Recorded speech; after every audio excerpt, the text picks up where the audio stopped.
Hey guys, good evening. Thanks for joining the live stream tonight. We got 1 minute to the UTC day start, so get those last QSOs in.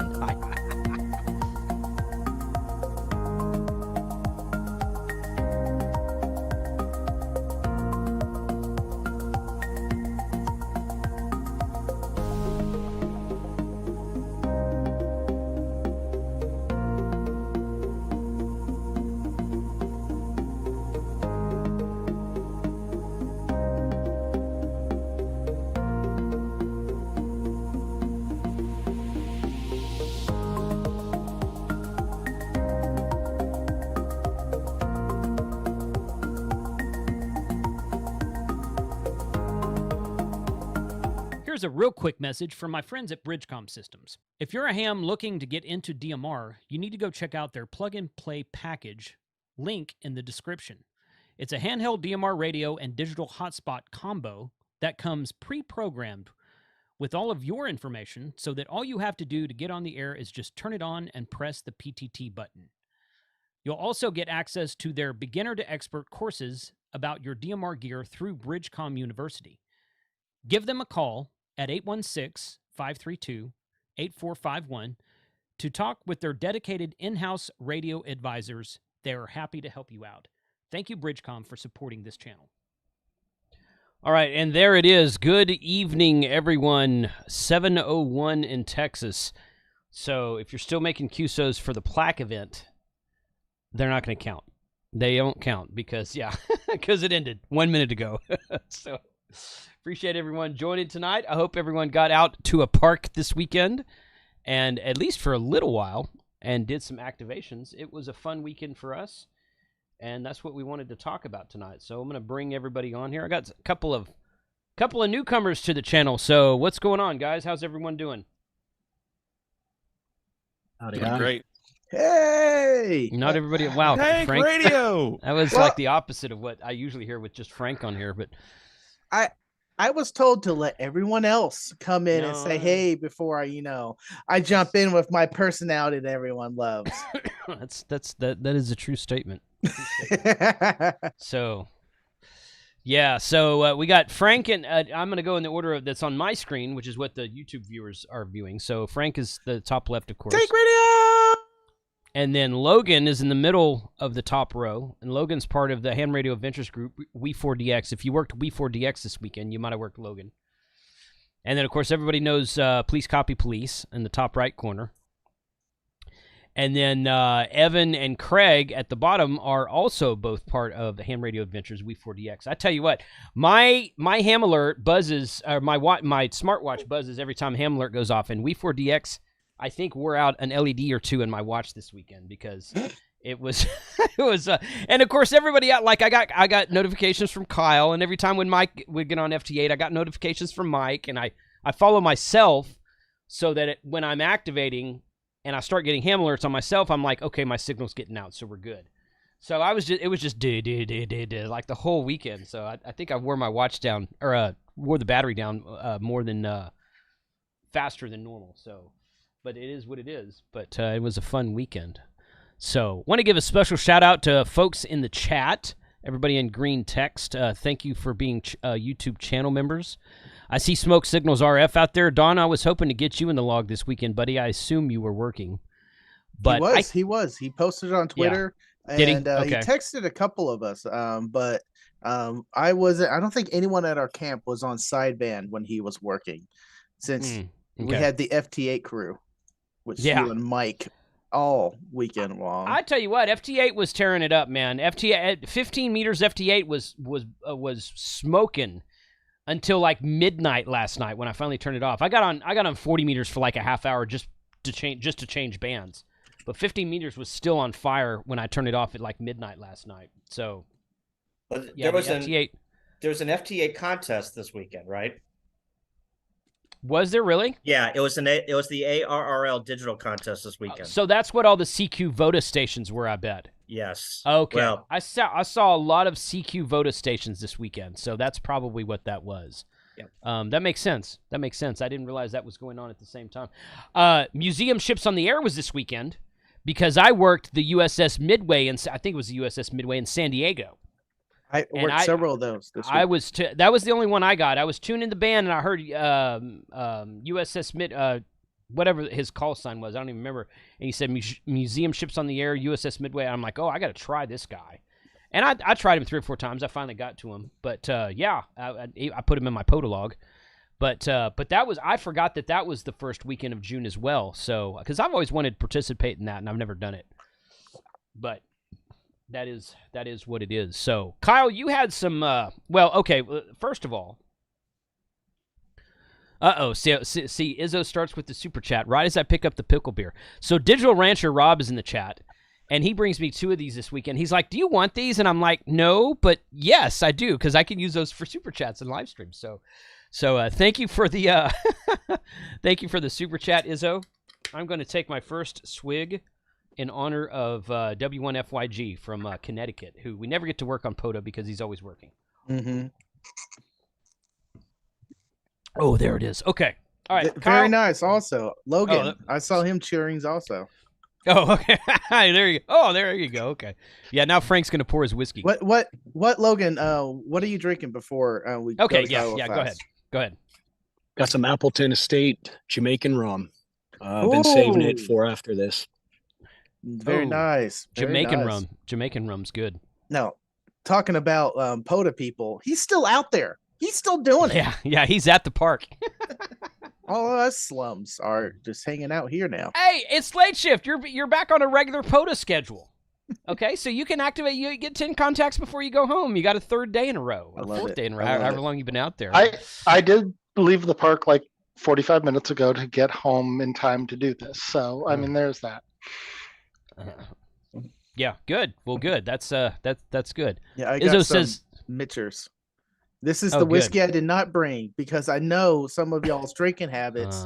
If y'all saw some sorts coming from Mike. Some of us named Mike. All right, I yield the floor. Yeah. Izzo was activating 2 parks this weekend, so good deal. I'm glad you got out there, Don. I'm glad you were out there, buddy. I still want to get you in the logbook again one of these days, but I'm glad you're out there, man. Late shift. Yeah, late shift. But all right, Kyle had some interesting perspective. Now I'm going to preface this. I'm going to let Kyle talk. But I'm going to preface this with a big thumb up my nose towards Kyle, who has a 200-foot tower superstation. So, like, stop your complaining. Like, seriously, shut up, Kyle. But I did want to know your perspective, Kyle. So go ahead. So I started I was going to make a huge effort. I wanted a top 10 finish this year. I wanted to be in the top 10. Okay. Mm-hmm. Storms rolled through at 8 p.m. on Friday night, and I didn't literally make I didn't break 20 QSOs until probably midnight on Saturday morning. Wow. So whenever you run contests, any good contester knows if you are behind in queues, you will never make them up. You will never make them up. So you have to start strong. Yeah, you have to start strong. So whenever I texted Dan, WD4DAN, and he was, I had 200 in the bank, and he was working on 450, and I'm like, well, crap. I worked Dan twice. I worked him on phone and FT8 this weekend. So I hit 200 at some point on Saturday, and I'm like, screw this. I'm going to go and activate.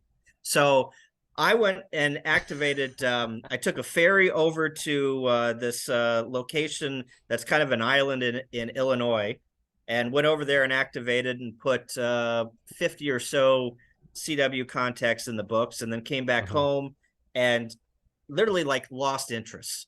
But and the storms came through on Saturday, and I just kind of did it on and off, and then I went and activated the Arch, the Gateway, St. Louis Gateway National Arch, this afternoon. That's a POTA spot. I guess it would be. I didn't even think about that. Huh? Yeah, it's called Gateway Arch National Park. Gateway Arch. Okay, all right. And you kind of have to be stealthy about it because the in 2016 it was a site that was it was a sensitive site, so you had to get a permit. you had to have insurance. You couldn't drive anything into the ground. You had to tie off on non-trees. Like, they had all of these rules, and I still abide by those rules. So I went and activated, kind of in a tree or beside a tree, and had a self-supporting antenna, and just kind of didn't make a lot of waves, so to speak. Is there a way to park a vehicle inside of? No. Okay. All right. No. So that's the thing about the arch is, I think all of these people, they drive up and they park in the parking lot. Well, the parking lot is owned by a church, and there's no street parking that's in the national park. It's just not inside the boundaries. Okay. Right. Okay. So anyway, yeah. Okay. The discussion that we had this before we went live here was, whenever I was activating, it did not seem to me that it was not a contest plaque event weekend. Right. It was just a normal POTA event, and I didn't have huge pileups. I didn't have there wasn't just a massive wall of people to get through. It was just a regular POTA event that, you would go and do on the weekend. So I don't know where all the hunters were. I don't know if it was just me, but I was a little under impressed about the amount of contacts that I made in my park. I would agree with that statement. Now, from my perspective, and Franco agree with this, but chime in, I'm sure. We were in the RV park. We took the RV trailer out there. We got there about, check-in was at 2 p.m. on Friday, and check-out was noon today. Now, I bought tonight. I bought Sunday night because I didn't want to pack up and be gone by noon, which we kind of were anyway. But I didn't want to have to rush to get out of there. I thought, if it's blowing and going, if the queues are just rolling in, we'll keep going until 3, 4 in the afternoon before we tear down. But I had more than 20 by midnight, Kyle, but it wasn't much more than 20. I actually, we got set up. We got there about 1:30 or 2. We got set up, and I got 35 contacts on technically UTC Friday before the contest started at 7 p.m. So when the contest started at 7 p.m., I think I probably put another 100 in the log. Maybe 75 in the log before we went to bed that night, something like that. And but we had a ton of RFI and noise where we were because we were in the RV section. It was terrible. And, like, just by itself was a 8 to a 9+. Right. And you couldn't get anywhere without those little dancers that swivel on the transformer RFI that dances all over the band. That's what it's doing. Yeah. It's like it dances on your frequency for a while, then it goes away, and then it wiggles back. Oh, that's a new contest term, Frank. I got the dancers. I got the dancers. So I was working stations mostly in the East Coast. Some on Saturday morning I was getting some California and Utah, and a buddy of mine was in Alaska, but I couldn't hear him. But I was getting but I was getting 5.8s and 5.9s, and I was hearing these guys as like 5.2s, 4.4s, something like that. And I'm like, but that's just me because of all the freaking RFI where we're at. That's just me. I thought, well, are the bands? I don't think the bands were as strong this weekend as they've been in the last. Well, before this big sunspot storm that kind of killed everything a week and a half ago, whenever it was. But I don't think the bands were quite as dead as or quite as up as they were. They have been kind of recently, but I just kind of attributed all that to RFI. So it surprises me to hear you say that, Kyle. Yeah, in the Midwest, where my station is located at, Friday night the bands were horrible. I got back up on Saturday, and they were in better shape, but they just weren't up to par. I mean, they got better as Saturday went along, and that's when I decided to go out and activate. But again, the storms really kicked the wind out of my sails, and whenever you're down queues and you're running against the big guys some of those guys had 500 contacts. Hunting, just searching and pouncing by noon on Saturday, and that is enormous. Yeah. Agreed. It is enormous. So us was very hampered, and I told Jason that we're talking about this around cigars and whiskey. In the afternoon at our place was I'm used to going to parks and like activating like at noon, 2, 3, 4 o'clock, and just getting pileups the whole time. It's not a tremendous pileup, but it's a continuous pileup. Maybe a break here and there, but not much. I couldn't do that on Saturday. Like it was just so much noise that every station I was fighting the noise floor and trying to dig them out and get that contact. And it was hard. And I think the station's running power. Thank God, because I got them in my log super fast and moved on. Then I was like, okay, and next station, and you hear 9. Yeah. Well, that's typical of a contest weekend of digging people out of the noise, because there's only so much bandwidth, and there's so many stations that on single sideband can occupy 3 kilohertz or 2.7 kilohertz. You can only get so many stations in that general to top of band that everyone, because of propagation, they're all overlapping. And if you have a good antenna or you have good propagation, you could literally hear 4 or 5 people just on your frequency, and you got to dig them out of the noise, you know? Yeah. Yep. That's true. So the first time we did the Plaque weekend, I think was 2 years ago. And we went to the same park we were at today. And it was July, I think, right? Before they made this official weekend, it was July. And I think it might have been the April Support Your Parks weekend. Anyway, the first time we went to Ray Roberts Lake State Park, we rented a pavilion. We had 30 or 40 people come out. It was a really fun time, but almost every QSO was a park to park. I mean, there was like one non-park to park for every 3 to 4 park to park. So it was just like park to park over and over and over again with so many people out there. I did not experience that this time. I got a lot of park to parks, but most people were not saying park to park, and we were having to dig them out of the noise again. I just attributed that to the crappy noise floor we had with the RFI at the RV park, but I don't know. You 3 guys with We4DX, I'd like to know what your experience. Now, are you 3 in different states? The 3 of you? Okay. Yeah. All right. Because I know that I was seeing spots on the POTA page for /7/ somebody spotted themselves as / what you should have seen was a state abbreviation and a number. Okay. Yeah. So there was I was WA1, so I'm in Washington.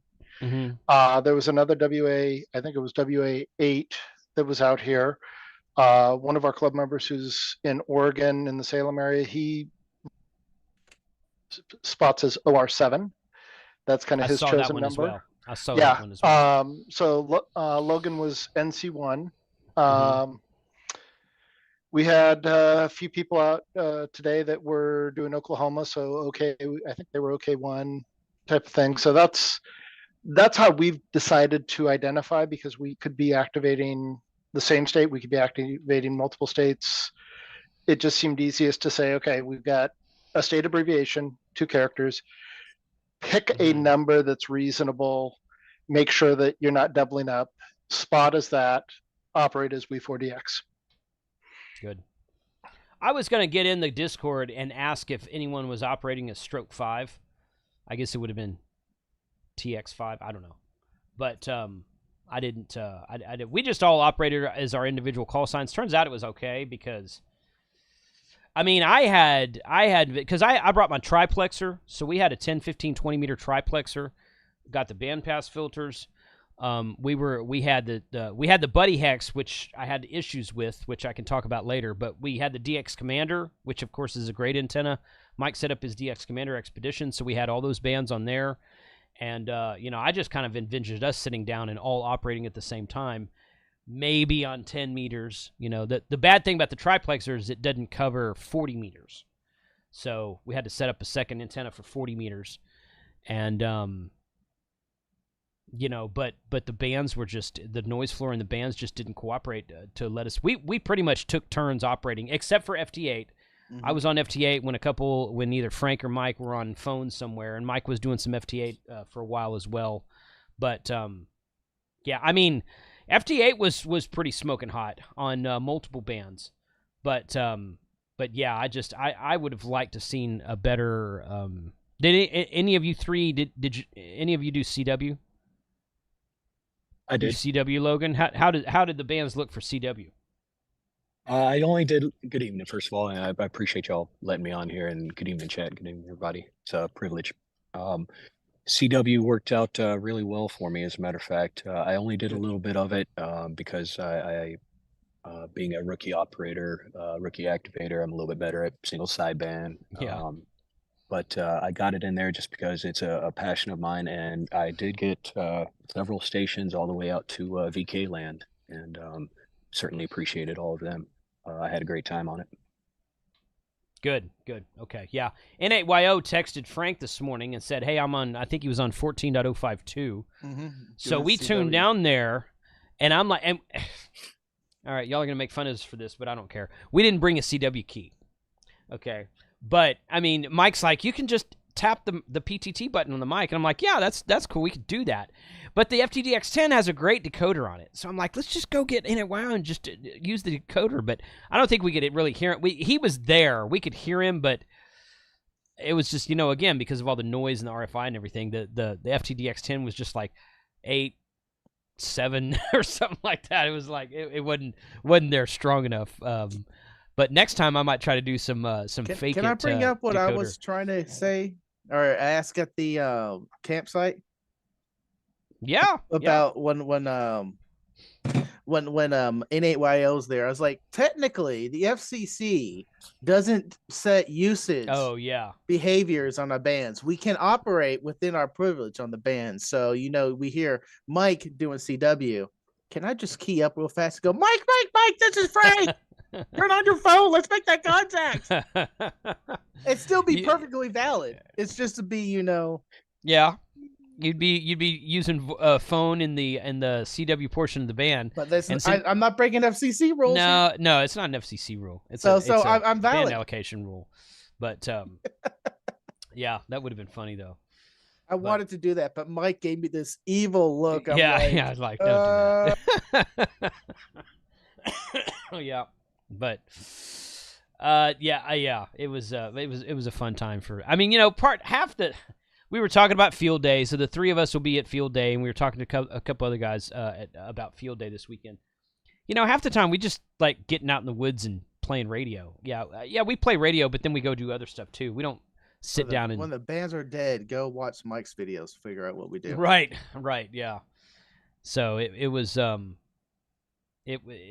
even though the bands were dead. But like I said, I'm not big on FT8 on POTA usually, but if it's rolling and rolling and rolling as it was this weekend, I just kept the computer going. I had that little Evolve Maestro, the Jankopotamus laptop, as Josh calls it, and I just was running WSJTX and just finished QSO, click enter, log QSO, click enable CQ POTA, and I just let it go, and it was I think I ended up with like 230, 240 Qs and sideband for the weekend total. Mm-hmm. I didn't get very many. I got like 10 or 15 this morning. I got maybe 50 yesterday. I think I got most of mine on Friday, actually. But I bet I haven't counted my FT8 QSOs yet, but I bet I got almost that many FT8 as well. I bet between 150 and 200 for FT8 as well, so. And on the POTA, when you upload your logs to the POTA site, they all count the same degree. So cool. Well, Kyle? What park did you go to besides the Arch? Did you go somewhere besides the Arch? Yeah, on Saturday we went to like the Two Rivers wildlife area. It's a space between the Missouri and Mississippi rivers that you have to take basically a ferry to get to it. So we went over there. That was a unique park for me. So we went over there and activated that and spent the afternoon Saturday activating that. And then Okay. yeah, and then today I got up and I was so far behind and so frustrated at my search and pounce game that I'm like, screw this, I'm gonna go and activate the arch and make a Yeah. video and just, you know, I wanted to do more CW. I was Yeah. I had not done a CW activation in about 2 weeks, and I was yearning for it, so I decided to go out and do some more CW. So that Two Rivers National Wildlife Refuge, the park leaders, the guy who's activated the most has only done it 3 times with 126 queues, and second through 5th place are all one activation. Yeah, oh, wow. It's a tough. Is it a tough one? Why? Yeah, well, it's tough to get to because the ferry ride is $20 to get over there, and nobody lives over on that island. It's and it's the way that the Mississippi and the Missouri and the Illinois rivers come. It's basically just floodland, to tell you the truth. Oh, okay. So there's not a lot of people over there, but yeah, I mean, you could easily go there for a day and be the top operator. Be the top operator, yeah. I always like looking at the park leaders section down here at the bottom left because I'm like, okay, how many? And Mike and I were looking that up when we were driving up there on Friday, and like the 5th place at Ray Roberts Lake State Park has like 2,184 queues. The 5th place guy has a double kilo. So we're like, yeah, we're not getting on the leaderboard this weekend. Right. So it's a very, very activated park. It's a beautiful park, a beautiful lake, beautiful park up there where we were. So what's the arch called again? It's Gateway Arch National Park. They changed it. It used to be the Jefferson Expansion or Jefferson Memorial Expansion, and then they changed the name of it. It's 0779. Yeah. See that top activator? There's only 3. Yeah. Goodness. Yeah. If you go back through the history, I submitted my logs from 2016 in the really? yeah. Nice. So I was the second person to activate, but you know, it doesn't matter. There's no points for second place, boys. Right, exactly. Very true. That is true, yeah. Awesome. Yeah, there you are. It shows 3rd on here. Somebody else got a 20. 2 other people got a 2016 activation, but yeah. Well, it was probably the people that did it with me. Could be. Yeah. It was ND9E. It's yeah, ND9E and WA2 USA. Well, yeah, W2 USA is part of Christian's clan, and they activated it first, and Scott, ND9E, and myself activated it second. Yep. Huh. Cool. Logan, where did you go? Where's he at? Or where are you at then? Yeah. I went to Kilo 69er29er, Noose River State Game Lands. Noose River State Game Land. Okay.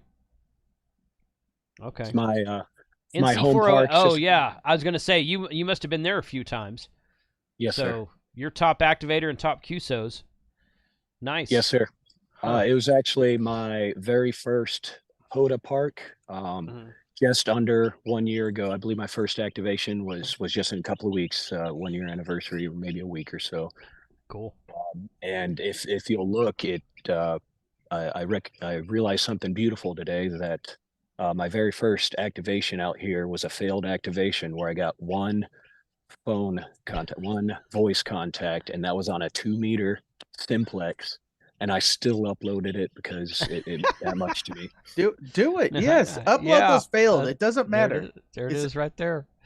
Yeah. You should do a then and now, Logan. Do you know do you have a rough idea of your total? Because you absolutely rocked it this weekend, man. Yeah. Well, I appreciate that. That's very kind of y'all. I don't have an exact number. I know that I got enough to have just an absolute blast. This weekend was the most fun I've had on ham radio. Thank you to everybody that's organized it, set it up, all the ham radio community as a whole, all the YouTube channels that make accessing ham radio so much easier and so much more simple and straightforward to newcomers like us. So I want to take time to thank everybody that's doing that. It really means a lot to us. Awesome. I do know that so I've been out here since Friday night, set up a little bit early, just test equipment, of course.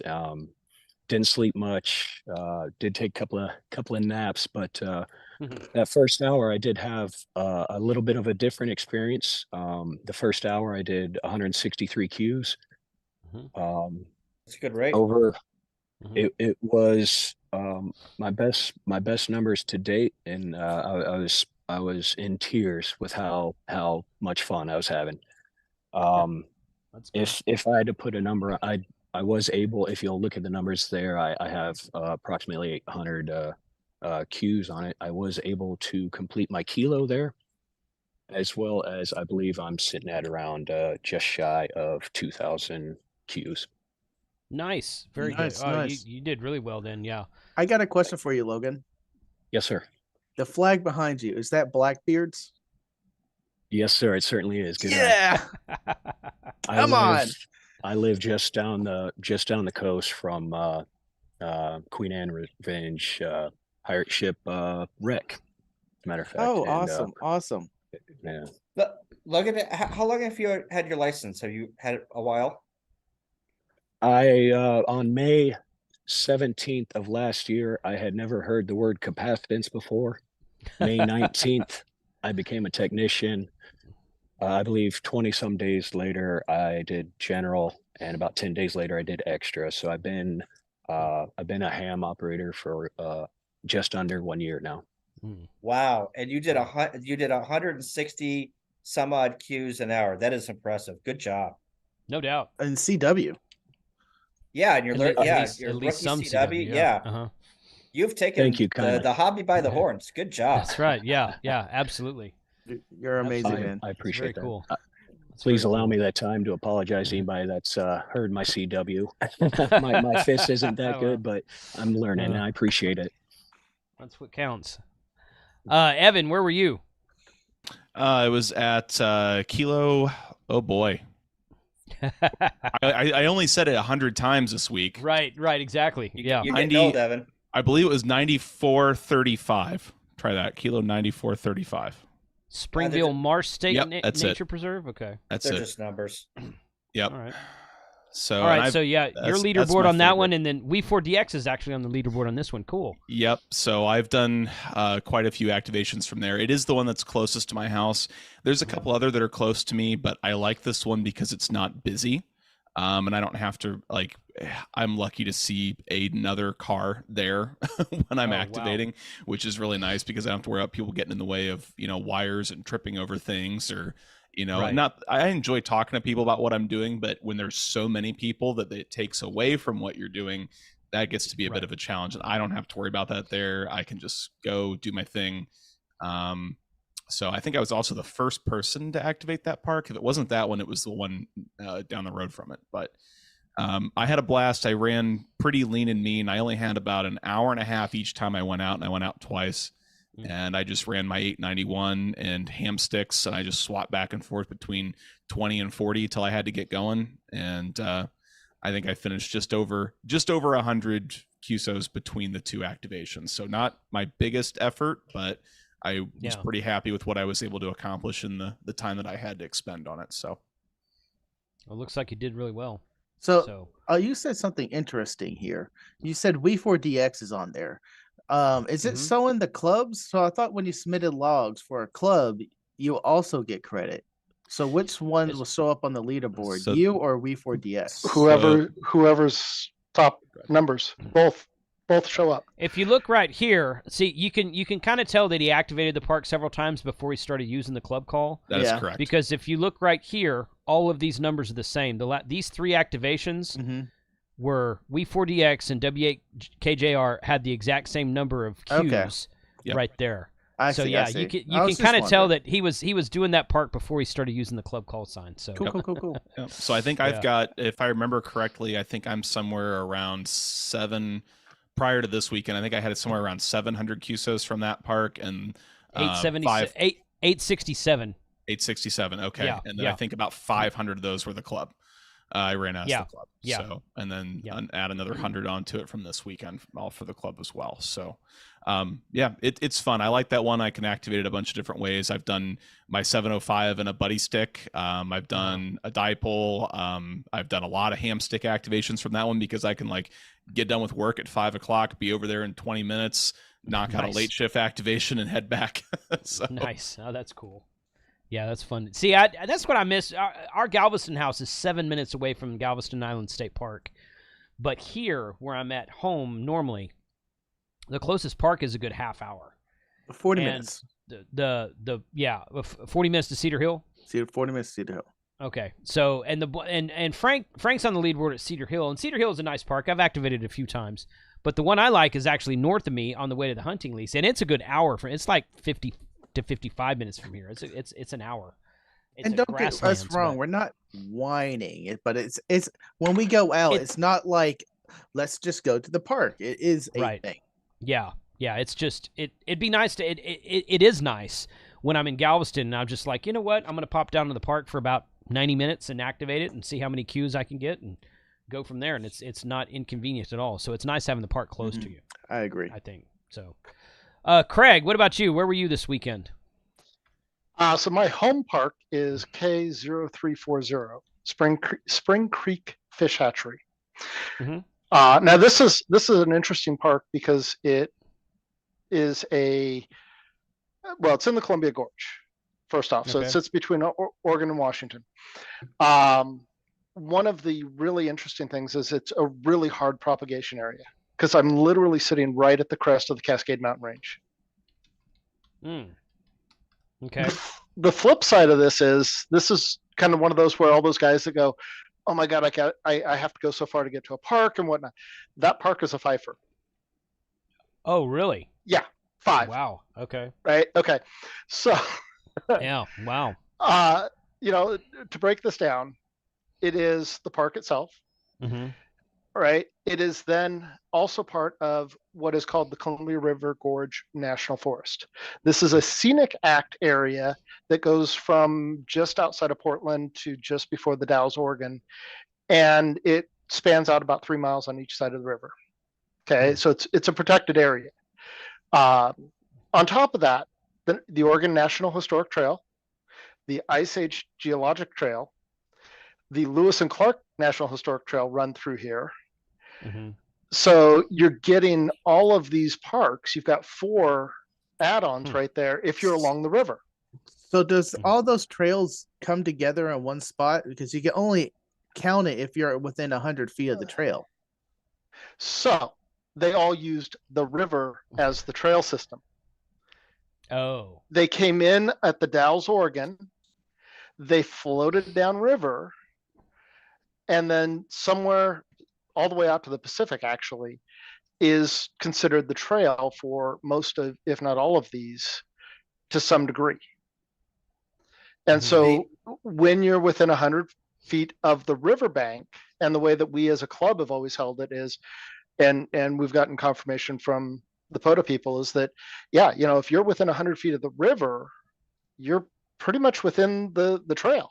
Yeah, if the river counts as part of the official trail, of all 3 of them, you are 100% correct. Yeah, exactly. Yeah. And so if you drop, if you were to take a look at the map, right across the river in Hood River, there's another pin. It's at a 500-foot elevation or something like that. So it doesn't count simply because it's not at the river. Oh. Right? It's above the river by more than 100 feet. You can't be within that area. And then the other part of that, a lot of people don't like is if you were to actually look at the map and kind of zoom out, I have like a dozen parks within an hour's drive east or west of me. Yeah. But I got to fight a gorge to get out. So today I only got 27 in an hour. It happens to be a very, very popular windsurfing site. All weekend we've had sustained winds in the 20 to 30 mile an hour range. So the river's packed. All those wonderful Sprinter vans that have solar and inverters and everything else are just lined up in the parking lot, and it is horrific. So and that's a lot of the parks along the river is that way because it's one of the, if not the hottest windsurfing spot in the continental US. Oh, wow. Yeah. So, I mean, I'm sitting here while I'm doing FT8 today. I'm watching guys doing hydrofoils, doing kiteboarding, some old school windsurfers, whatnot. Sounds like and fun. Yeah. For sure. The guy that's the leader on there. It's actually funny because the park is kind of long and narrow, but there's a lot of trees, being Washington and whatnot. And so we've been in the same park activating different bands, didn't even realize that we were there at the same time. Oh, wow. Because we couldn't see each other and we didn't interfere. We were far enough away. So, yeah. Well, my own personal goal is to activate a park in every state. And I've never done Washington. So when I finally make it up, Beach 2023. Yeah. I'm just gonna put it out there. Yeah, I know. I know. Mike keeps pinging me. He's like, "Are you going? Are you going?" I was like, "I don't think I can go this year, man." But so But this is what I should put on the books, because I'm like, hey, I'll go sit on the river and activate a fire. Oh, yeah. That might be fun. Yeah, and there's a ton of different areas where you can go geographically. So, like I said, I'm on the crest of the Cascade mountain range. Yeah. You go half an hour east, you go into the high desert areas. Much more like Texas, hotter temperatures, drier, not a lot of, scrub brush kind of stuff. You go 30 minutes to the west and, you step off the trail and you could disappear in the underbrush kind of stuff. A lot of sodas as well, a lot of great opportunities.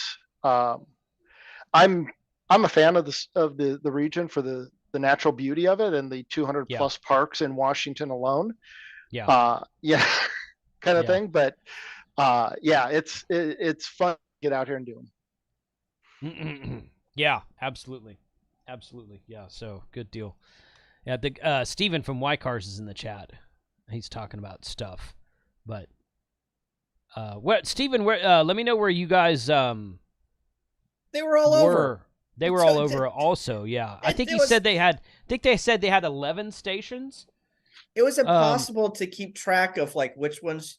Well, okay, so let me ask the chat. Okay, yeah, ask the chat. K4YTC. I don't have that in my ham alert. That's my fault. I think it was YTZ. It is YTZ. And N4YTZ. They had two. Oh, well, he put Yankee Tango Charlie. He typed Yankee Tango Charlie in the chat, so maybe he fat fingered it. I don't know. Okay, but go ahead, Kyle. Put in the chat all of the people that were hunting from home or from another location. How did you keep track of POTA parks you got a hold? Are you contacted? Call signs you contacted? Did you just go ahead and just run up and down the bands, and if you got them 20 minutes before, you just called them again? Or were you keeping track of them? Like what was your process on keeping track of who you hunted and who you didn't hunt? I just waited for them to tell me I was a dupe. Well, I gotta laugh at Logan. Yeah. I never had somebody tell me I was a dupe all weekend, which was great. I got several dupes this weekend, and I was activating, not hunting. So I got and I was most of the time I was in a run, not a search and pounce. But yeah, I got several. I went through my log late last night, and I was like, I got 4 or 5 dupes in here. You know what? I don't care. The thing is, you upload it to the POTA website, and the software and the algorithm on there says, okay, dupes, here's what you got. And I'm like, all right, cool, we're good. Yep. Yeah. It's so plug and play now. I was like, I don't care. Just keep going. I will work them. I won't even tell them you're a dupe. I'll just say 5'9". Thank you for the contact. And it takes more time to tell you're a dupe than apologize and everything. Just do the handshake and let everyone walk away happy. And Hammers, and this is one thing I don't like about Hammers. Hammers doesn't tell you if they're a dupe. Yeah, it does. Mine doesn't. It does. Where does it say that? It does. If you look down, it pops down to the top right, say possible dupe, and then when you hit enter next to the call sign, it will verify. Say when you're looking at your log, it says dupe next to the call sign, but when you're entering it, mine will have it pop down at the top right where you probably maybe ignore and it says maybe that's a feature. Dupe. I was using the Android app. You were using the Windows version. Maybe that's a feature of the Windows version. Could be because mine didn't do that. It's possible mine needs to be updated, but I'm pretty sure I've updated it before this they're weekend. only 1.0.6. I looked the other day. I was trying to get it update. Okay. Ken Simmons in your chat made a good point too about hammers. When you're looking at parks from the spot list, you can hide ones that you've already worked. If you don't hide them, they turn from blue to green, but you can also just choose to hide and not see those. Yeah, that's a good point. The hammers list, you can also comment when you respot. It will check that saying you worked it, so it will also turn a different color as you scroll up or down. Yeah. What was the verdict in the chat? How many? What were people? Well, we're still gathering info, but there's a couple of different scenarios, right? If you worked the same, like James KE8PZN, right? He was in X amount of parks, right? Well, if you brought up James's call in your logging program, it would say that he is a dupe, but he might not be a dupe because he's in a new park, different park, right? So how did you? And let's say James on the last night tonight, he decided, oh, screw it, I'm just going to spend 6 hours in a park and forego the rest of my rover. Then whenever you came across, and I know that there's an API, you can grab some information and you can put it in your own telnet and whatnot. But I'm interested on how people kept track of whenever they were a rover, when people were not a rover, if they were in the same park, if they weren't in the same park. It was a very complicated equation to make sure that you were being the most efficient with your time whenever you were hunting and pouncing, because basically this process for hunters was a textbook case of how to search and pounce in a contest. And I think that I think I agree with what Steven's in the chat. Steven says in the chat, you guys are making way too much big of a deal about dupes. Again, forget about the logging app. Whatever logging app, even if you're doing paper and pen and paper, forget about the logging app. When you upload it to POTA.app, it takes care of all that crap for you. So it will know if you've worked KE8PZN 5 times and 2 of them are dupes and 3 of them are from different parks. It'll but it's not a problem for the activators. Just work them. It's a problem for the hunters where you could be calling you could be calling for 20 minutes trying to contact that station that you already have in your log. Yeah, that you already have in your log. Yeah. So Kyle's right on this for when you're hunting, because you can spend 5-6 minutes just trying to get that trying to break the pile up. Yeah. Yes. Right. Yeah. That's true. That's true. Versus if you're just activating, just work them and they'll be gone as fast. Yeah. In contesting, there are 2 different mentalities of how you run and then how you search and pounce. They're not the same, No, they're definitely not the same. So how do you, Kyle, keep track of it? How do you solve that problem for yourself? Well, N1MM gives that to you. So basically it gives you your multiplier rate, and it says if you're working a new multiplier or a new station every 20 seconds. So if you sit there and call on a station for a minute and a half, you can see that rate over an N1MM, and it's going to say, hey, your rate just went down. So, and basically the golden rule for searching and pouncing is if you call a station 3 times, 2 or 3 times, and you're not getting through, get out of there. Go find somebody else to search and pounce. Yeah, there's a difference between contesting and working that rare DX. You can sit there for an hour and a half and keep calling that rare DX to try to get him in your log, but when you're contesting, you don't want to do that crap. Not normally anyway. I have the next question when you're ready to switch topics. Go ahead, Frank. Cool. What was the most rare or minimal contact this weekend? People were already in the chat talking about North Africa, which I know you got, Frank. Yes, I did. That was my answer. North Africa. I got North Africa. He came in and he was a good loud 5'9". I saw a North African station. I don't know if it's the same guy or not. I saw a North African station on 15-meter FT. No. Yeah, 15-meter FT8 last night, and I tried to work him. I couldn't get him. I never heard him on. I saw several Ukraine stations on 15-meter FT8 last night. Logan, you're nodding. So what was yours? Yes, absolutely. Saw a couple of Ukraines on FT8. I remember those. Saw a lot of activity, a lot of activity. I appreciate every one of the hunters that worked me. Just a real quick touch on the um, dupes.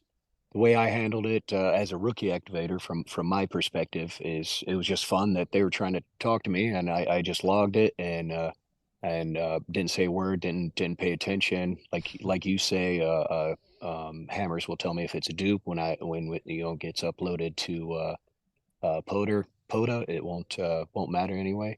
So whenever they said, "Oh, I apologize for the dupe. I've worked you already." Hey, no problem. Come back in 10 minutes. We'll do it again. I was having fun with them.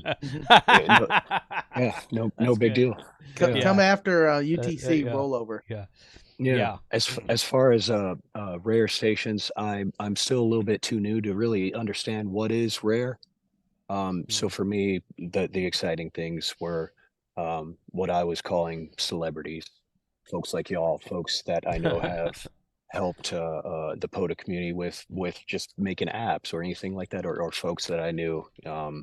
Those was what got me going, what kept me going. Mm-hmm. Oh, okay. So Ron KF5GNL, those of you who have seen the battery box that I carry around in the nice clear plastic, I gave one to Frank. He's got one as well. Don't ask me. Don't ask for them to be built because Ron will not build them for you. He doesn't want to commercialize them. But he builds those boxes, and I got to work him. He was at a park. He was down there in the Baytown area in Texas, and I got to work him. But he's right. Russia on 15. I got 2 or 3 Russia stations on 15 last night. 15 and 17 meters. We couldn't use 17 meters on the contest this weekend. 15 to 17 meters are really easy to get DX on. And FT8, 15, 17, FT8. It's really easy to get DX on. So I saw some cool. I mean, it's been a while since I've seen Ukraine. But yeah, somebody scrolled up in the chat and somebody was saying that Ukraine's all over a 15-meter FT8. They were. They saw were Chile all over in the chat. Chile, okay, yeah. But Kyle, did you have one? No, I didn't get any DX the whole weekend, to tell you the truth. Really? Huh. No. But Evan, I mean, I was mostly hunting, right? And whenever I was activating, I didn't make that many QSOs, so I didn't have the opportunity for a lot of DX. No DX for me on my 2 activations, sadly. Okay. I may have gotten an Italian, but honestly, I think I got one. But I don't even consider them DX because and I mean, God bless them for being so dedicated. But like, at least one activation, I'll get an Italian station, 1 per activation minimum anymore. I think I got one. You know when it's Italian, it's the loudest signal you ever heard. It's running 5,000 watts. That's well, and they always start out by saying Italy kilo number, Italy uniform number, right? So you know right off the rip what you're getting. Right off. I got it. I was running yesterday. I was calling CQ on, I think it was 20 meters. And I had an Echo Alpha station come back to me, and I worked so I got Spain in logbook on sideband, and it was towards dusk where 20 meters should have been dead. But somebody in the chat earlier said that 20 meters was really late last night, kept going, and it did, maybe Friday night. Well, both nights probably, but I think I got that Spanish station on Friday night, and we were working 20 meters till 10:30 or 11 o'clock that night. So it was fun. I think 40 meters on Saturday night was super short, super short. Yes. Yeah, I switched over to 40 meters at one point in time. 15 meters FT8 was on fire, and I thought, it's late enough. I just want to change bands. I went to 40, and like 10 minutes after that, it just died. Like there was just no. So I switched back to 15 and did some more contacts on 15 at like freaking midnight last night on FT8. So yeah, you're right. It was really short last night, surprisingly. What's up, Bill? Welcome to the madness, buddy. Did you work any POTA this weekend, Bill? Ham Radio Tectonics in the chat. But yeah, Spain, North Africa, Ukraine. Russia, honestly, is not... Russia's rare, but it's not that rare. I see Russia on FT8 all the time on 15 meters. It's not unusual to see them. There were some JAs and JKs on 40-meter FT8 this morning, which, again, is not that unusual. It's a little unusual to see. I was talking to Mike about this. He's like, I see JAs all the time. I'm like, on 40 meters, though? And he's like, well, I might be on 15. Yeah, it's like, yeah. I've been seeing 40-meter Japanese stations on FT8 in the last few months. And I always thought that was rare because 40 meters is typically a more localized band than 15 and 17 are, but whatever. Is that a old ham log I see there, Logan? Is that all your contacts this weekend? He's writing everything down. You're doing it by hand? Good thing it didn't rain.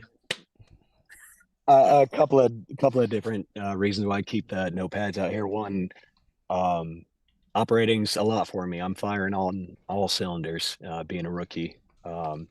So what I do is anything that I'm unable to immediately plug into hammers or anything like that, I just take notes, especially in pileups. I got a tango, I got a kilo, I got a 4 station, and I'll write that down. Hey, got a pile up, couple of minutes. Stick with me while I fill them. I'll go through them one by one. That way I know and can keep track of, who I've got in the pile up while I'm logging, and then I can, clear that RAM, so to speak, that I don't need to remember who's in the pile up. I look back here. But I did just want to check Kazakhstan was in there on FT8. I got them in there. Really? Oh, wow. Nice. Very nice. Very nice. Very nice. Destroyed that, boys. Very nice. Now bringing up the hand log, I can copy by hand faster than I could find that on the keyboard, because it was just you're looking for it. Kilo Golf 5, Bravo Quebec. Where's C? There it is. Frank, are you a pecker? When I'm trying to find the letters, yes. Yeah, you didn't learn home row, and I can type words. You've got it. But when you're trying to find just the individual letters, it's not the pattern. It's not a rhythm. We didn't use desk mics. We had hand mics this weekend. So you got a microphone in one hand, and then you're typing on the keyboard in the other hand. So in fact, I was thinking about that. I'm like, you know what? I have my Heil PR40 and my foot switch in my box with my FTDX10, but I don't know what I did with my boom mount for the microphone. So I got to find my boom mount, and I'm taking that crap to field day so that I can set up like that and just have both of my hands free. I'm going to do that on field day. Foot pedals for field day, amazing. I have a foot pedal. TC Fitz, this is for you, buddy. Oh God! I hope there's a funky beer in your future tonight. This is only the second drink I've taken. It's been a pleasant night so far. Careful, Logan. You're out there in the middle of nowhere. They're coming to pick me up. I got a DD coming. Nice. If I may add something from a rookie perspective, as far as not being able to log as quickly as hand logging, something that I've found that works for me as an advantage is it doesn't matter pile up, a single caller, single hunter. When they're calling me, I'll write down their call. Fill it, correct it, whatever. Get it down right, and then give them a report by voice. And while they're replying, then I start typing in, filling in their call, and get the report from them, remember the reports, and then use like a voice key or something whenever I have an opportunity to use that voice key. Hit the voice key while that's going off, letting him know, 7-3, thank you, is me out of Kilo 6929, QRZ, whatever. Then that's when I take the time to type in. I'm right there with you that I am faster at writing. That worked for me. I don't know if that's, professional grade. Y'all do with that what you will. I'm not you, Logan. Digital Rancher had a perfect comment. Perfect comment. I saw that. We were talking about it. I had my Pro 7 with me this weekend, and Mike and Frank were talking about how they don't like using headsets outside because it was 90, 95 degrees outside in Texas this weekend. So. I don't like full headsets. I will use earbuds when we're that close, but full headsets are just too hot. Yeah, now earbuds are better than nothing. I don't think any of us brought those, but I don't know. Hey, Mark Harper, K5TAO, was in the chat. He was parked next to us this weekend. Mark has a camper van, which I've been getting into recently, and he does ham radio from his camper van. So cheers to you, buddy. Thanks for good to meet you this weekend. Now, to comment on the headsets, Hardy did bring out his new headset, and I used, and it was clear. Oh, the Radio Sport. Yeah, clear with a S9 noise floor. Yeah. But it was I heard that static pretty good. It was a great headset. But I would probably use something like that maybe at home. But when I'm out in the field, I just like to use the speaker. If it's really but it was just so loud. I mean, because when I was working sideband this weekend, all of y'all were behind me talking, and I'm like, I should go get my headset out of the truck, but I'm just too lazy to get up right now. I had that thought too several times. I was just like, field day. I'm doing it, and 9 times out of 10 I will use a headset at field day, but field day we're gonna do that at field day for sure. So. You do that, then someone steals your beer or whiskey from behind your back and posts a sort. Yeah, well, if you don't want that happening, we should uninvite Mike, but that's not going to... Yeah. Craig, go ahead, man. Yeah, I was going to say, the Ham Radio Adventures group, when we do, like our Pack Beach trip, we do a yurt. And nice. These are fairly small yurts. So, you put up like an 8-foot table, you get, 6 or 8 people around that thing. Headsets, you got to have them. Oh, yeah. And you cannot, and I've found that, any of my radios, I much prefer a headset. I've got to build some push talk setups for them and stuff, but I've been building an overlanding Jeep, and so I like to sit in that and just kind of do my POTA right from that. But when you live somewhere where you can literally drive into the national forest, pull off to the side of the road, and POTA, it's easy. So Craig, if you're going to build an overlanding Jeep, I need to talk to you offline. Shoot me an email tonight when this is over. I've got a question for you. Are you in Texas? I need a mentor to find a Jeep for me. He's not. No, I'm in Washington. Useless. Yeah. Yep. I'm in Jeep country though. So I mean, it's we either have Jeeps or Subarus, and half the Jeeps that look like they're built, the closest they get to off-road is going through a construction site. I hate to say it. Mm-hmm. Yeah. But yeah. Don't get me started on trucks. Yeah, I know. It's the same thing in Texas on the trucks, right? Yeah. Yep. Yeah, I'm building out my rig for overland, and I'm looking at I want to get I haven't decided what I'm going to do yet. I'm looking at several options, but I want to get a camper van. I want to build a camper van. I want to actually, people say, oh, just buy this, buy that. No. I actually want to build one. I enjoy auto mechanics and doing stuff like that. And I think that'd be a really cool series of videos. So I want to build a camper van. So another channel. Hopefully. Oh yeah. And yeah, I have a smaller channel that's for like RV life type stuff. And my unplugged channel, but I would kind of do a cross pollination of that subject about building the van. We do all the van build stuff, and then when it's time to put the batteries and the wiring and the radios in, we'd switch over to Ham Radio 2.0 and do it there, and then we'd switch back over as I could follow me on this van build, that kind of thing. So. Wild, silly boys, trucks are for girls. I would be okay. Well, if that were true, Frank would have a truck. Oh no! And you asked for that one, Frank. No. You asked for. I got a car for gas mileage. Come on. Frank has a girl's car. Anime. Frank has a girl's car. So. 40 miles a day. Doesn't he name it? Yes, I think it has a name. I think Mike named it, but yeah. Puff and Pop? No. Sapphire. Sapphire. It's a beautiful blue. Come on. You gotta name all your cars. And trucks and Jeeps and things. Yeah. It's a beautiful blue. Hey, Brent, what's up, buddy? Whiskey 7 Backroads in the chat. You want to talk about an overlander right there. That guy owns one of those Earth roamers. Looks like a moon vehicle. It's freaking awesome. So, looking. Porkers in the chat as well. What's up, Ronnie? Go ahead, Frank. Sorry. Looking for stuff coming up ahead. Almost 3 weeks to the dot, well, minus a day. Field day's coming up. Mm-hmm. What lessons learned that we can take from this and pivot into? I know we talked about headphones. Is there anything else we can pivot into our field day experience? We usually use headphones at field day, though. Well, so what we're going to do is we're going to try to rearrange the RVs and put the RVs over here and the radios over here at field day so that we can lessen the RFI. So are we going to have all the RVs in like the parking spots? Yes.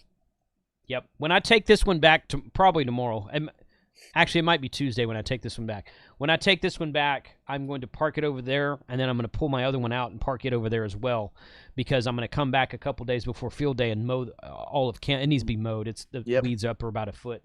So I'm going to mow the camp area and get everything set up, make sure the stupid cows haven't come in there and trampled everything. They probably have. They have. Every time I get there, I set that freaking grill back up again. Logan, I'm just watching you, man. Yeah, Logan's doing the Charlie B dance over there. But I read some of the B dance. Let's go around the horn. What is everyone else could take away lessons learned? Other than to bring some deep spray, Logan. Yeah.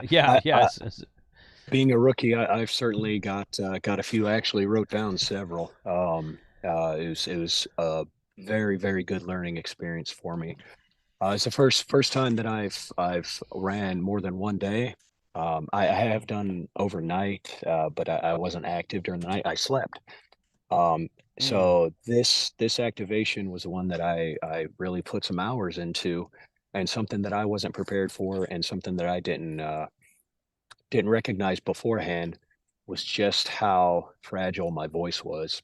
After about the first 24 hours, my voice was shot to the point where there were times where I needed to switch to FT8, or I needed to switch to CW, not necessarily because of the bands, but because of my voice. And that was still using a voice gear. That was still at every chance that I got.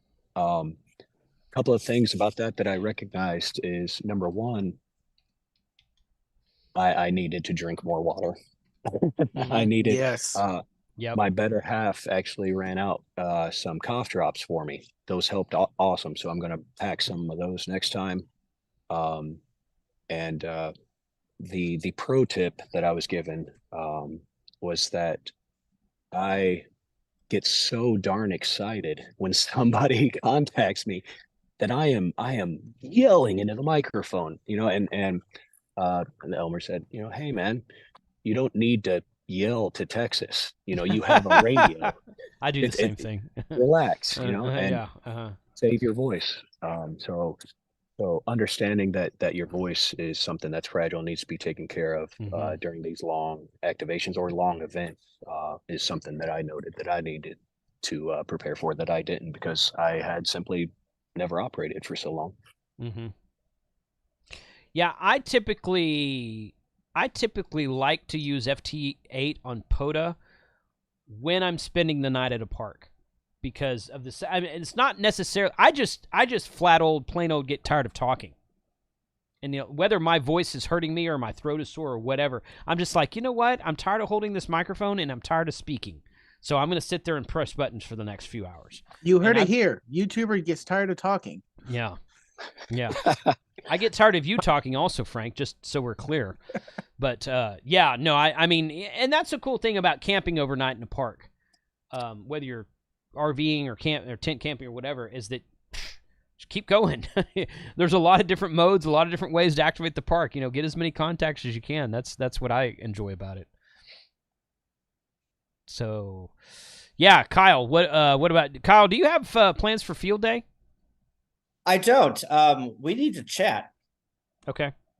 We've chatted about that before, so we could probably work something out. Yeah, I think this is going to be an all CW field day for me. Ooh. Then nice. I definitely need you at the hunting lease, because we'll just put you over in the corner with a key and leave you alone. We'll promise we won't touch Sundrop. I told freaking N8YO if he ever wanted to come down, I would put him in the corner with a key also. But I'm afraid like all I'm going to hear is Mike blowing up thermite in the background. Well, that's very possible. That's very possible. Thermite would be the least of your worries. Yeah. Anyway, yeah, more CW. You know what?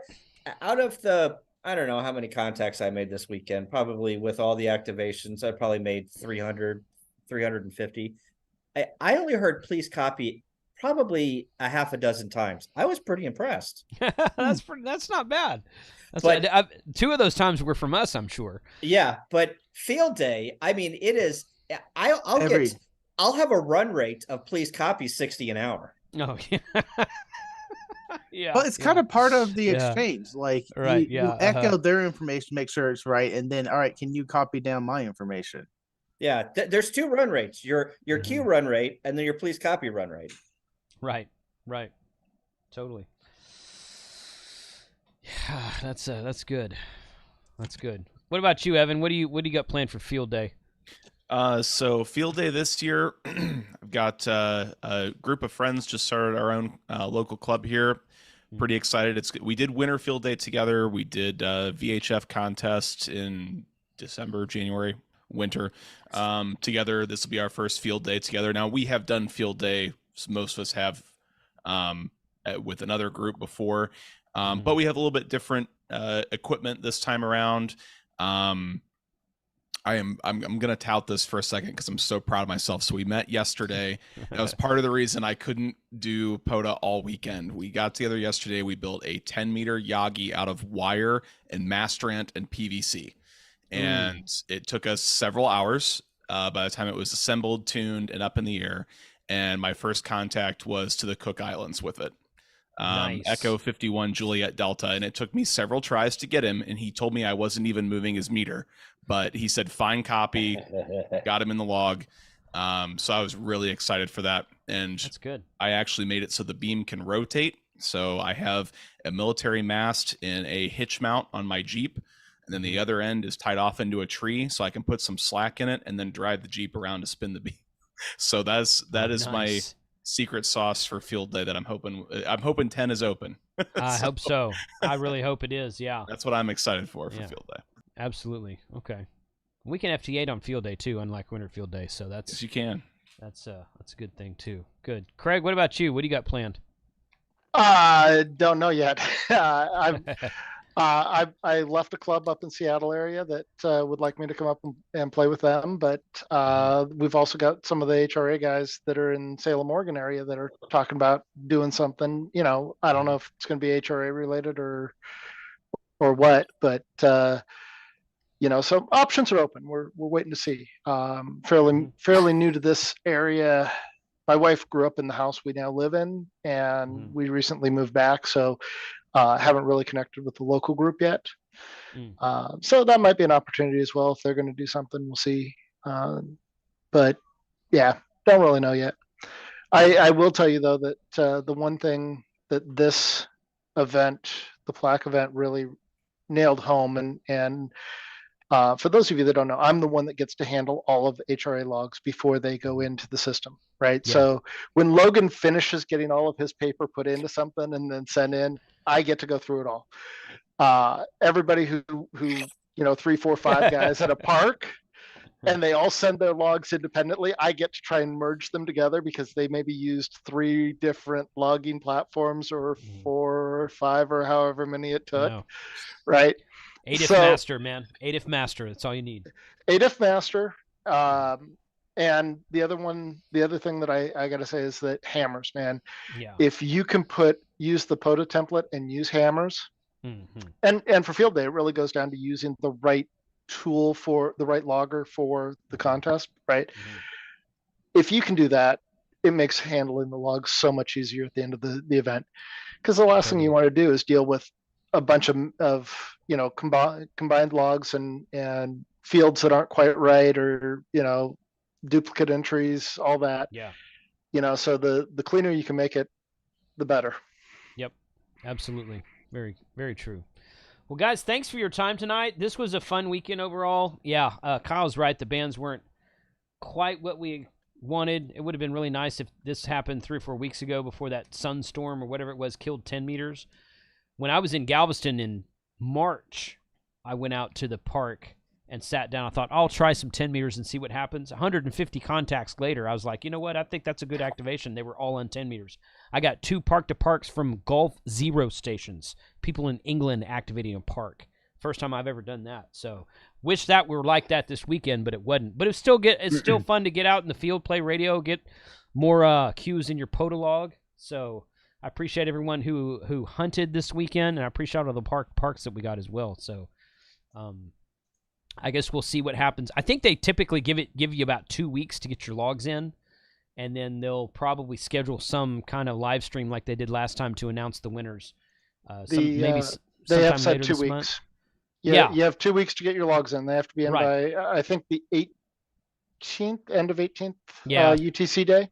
Yeah, they typically give you 2 weeks, and then sometime after that, which I haven't heard them announce this, maybe they have, they'll do a live stream on YouTube to announce everybody. So we'll see. We'll see how that goes. But with all the copy strikes and everything. Right. Yeah, with all of their non-copyrighted music and stuff that they got. So, well, guys, thanks a lot. Once again, thanks to HRA Club We4DX for your time. Appreciate all you guys being out there. It was good to work all this weekend, and everybody else who we worked, thanks a lot as well. So go out there and play. I'm going to go do a POTA this week and just kind of relax, not have to worry about it. So I'm going to try to do a regular old POTA instead of a big event like this. But I echoed that sentiment, man. A couple of times I do go out and I don't take a camera. I set up so much faster. Yeah. It's relaxing. It's relaxing. It is. It absolutely is. So, all right, 73 all. Thank you for joining the chat today. And I only drank about a third to a half of this beer, so y'all need to step up your super chat game next time. So finish it for us. Digital Rancher is going to be upset that I didn't finish the beer tonight. Here, I'll do a free one. Mm-hmm. There you are. It's really good after it gets warm. Oh, all right. 73 guys. Y'all have a good night. 7-3. Thanks, Hunters. Bye. Thank you. Yep.